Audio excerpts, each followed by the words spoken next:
and does it matter to us here at home? Joining me in the studio to comment on this is Barry Nussbaum. Barry is the founder of the Israel Group. And also in studio is Mihai Danzik, former Israeli soldier and former NYPD officer. Let's start with you, Mihai. Why is this race so tight? Well, there's a number of factors.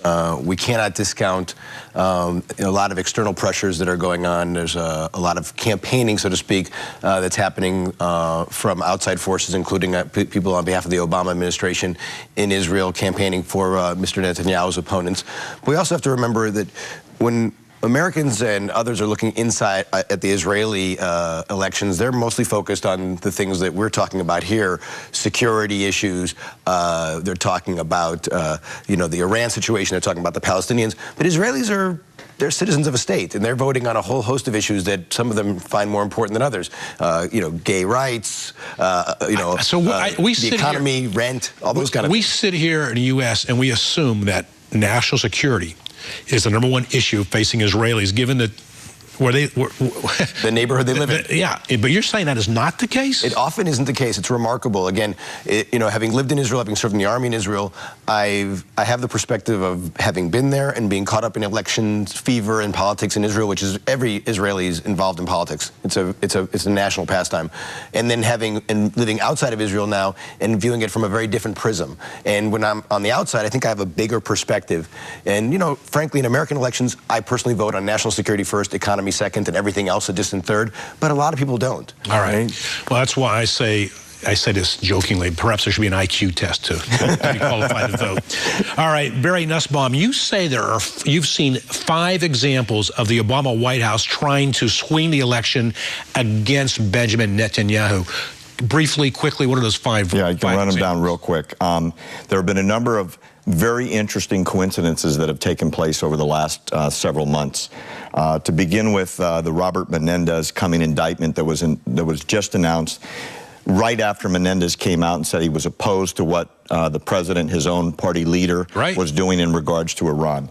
Number 2, there has been and was continuing a tremendous boycott pressure on Netanyahu's speech, and Dems were very strongly pressured not even to meet with him. Well, how does that affect the voter in Israel? Well, what the voter in Israel is seeing is discord between the president and the leader of the current state of Israel, which is Bibi. So they don't want that. They don't want rancor between their biggest ally and between their government. And I can tell you that, I know a lot of Israelis, and including Israelis in my family, who have said that the fact that so many Democrats are vocally speaking against Netanyahu is scaring them. Because they're worried about the relationship with Israel. That's number 2. Okay, so 3.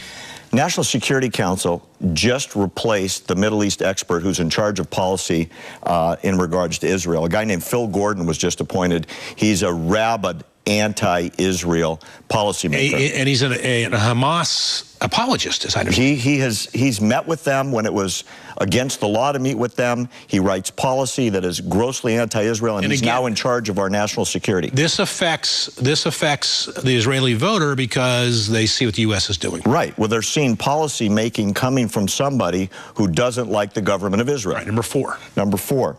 There was a not widely publicized but very prevalent partial arms embargo during the war last summer, and it was made very clear from the Obama administration the arms are being cut off that Israel was using to defend the citizens because they didn't like the way Netanyahu was posturing. Why would not groups like yours or any other Jewish American groups blast that out and make that widely known? I think most Americans are not aware. Well, believe it or not, there was tremendous communication that went to Congress, and the Congress made such a big noise about it that the embargo was lifted. We're down less than a minute. What's number 5? The last one was, if you've heard recently, Israel has been vocally announced to be cut out of the negotiations regarding Iran, to the point where we are not even briefing Israel anymore on what's going on in the negotiations with Kerry. They're showing Israel the cold shoulder, which will upset or concern Israeli citizens. Mihai, we're down to less than 30 seconds. Tell us about this other candidate, Herzog. Here in America, we know that if you vote for Barack Obama, we didn't know it in 2008, but now we know you get a far left-wing ideologue, or at least someone who caters to that base. Well, what is Herzog? I mean, I can't see. He's not a... Herzog comes from, a very well-known Israeli family, but his personal politics has made it very clear that he thinks that Netanyahu is too hard-line. Netanyahu is too hard-line when it comes to the outside world. Netanyahu is too hard-line with the negotiations with the Palestinians. And look, I think it says a lot that the Arabs, particularly the Palestinian Authority, Hamas even, are saying that they want Netanyahu to lose, and they're hoping Herzog wins. Herzog sounds like Barack Obama. In many ways, he is.